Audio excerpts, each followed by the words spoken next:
Carlat. I'm the Assistant Director of Planning at Metro Planning Department, and I'm going to present your update on Nashville Next today. Today we're going to focus on the resource teams that have been a critical part of the Nashville Next update. And you know, as you heard from Tiffany last time, that we've done a lot of community outreach in traditional and in non-traditional ways, but we've also recruited Nashvillians with topical expertise in these areas to serve on resource teams during Nashville Next. A list of the members can be found on our website at NashvilleNext.net. The purpose of the resource teams is to help the steering committee and the community understand the trends that Nashville's going to face in the next 25 years that we need to respond to if we're going to be successful. They also are going to help us to develop goals and policies and actions in light of those trends and of the community's vision for the future.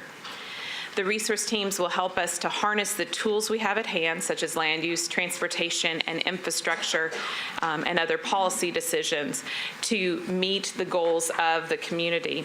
And then finally, they'll be kind of the vanguard in leading implementation after the adoption of the plan.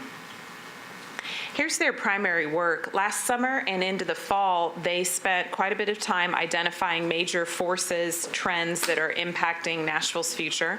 Right now, they're in the middle of coming up with some growth and development scenarios, and as well as goals and policies that the community at large will respond to and be able to comment on this summer.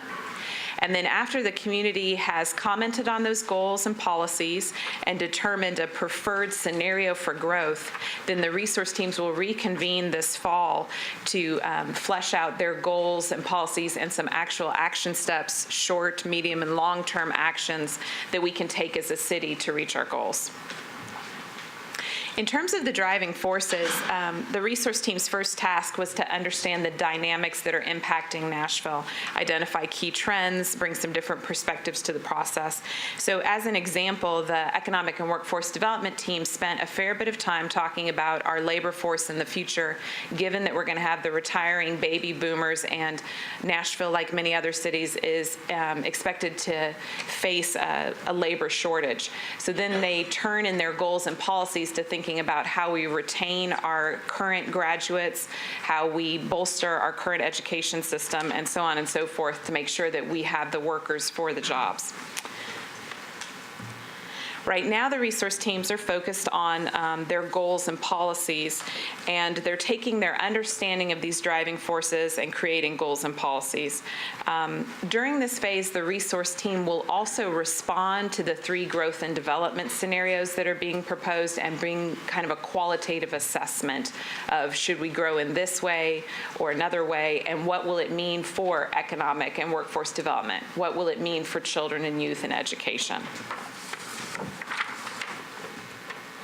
So that's a brief update on where we are with the resource teams, and we'll be back in a couple weeks. I believe we're going to talk about, can you remember the topic for that one, Rick? No, community plan update. Or no, the next one is the engagement process for scenarios. For this summer.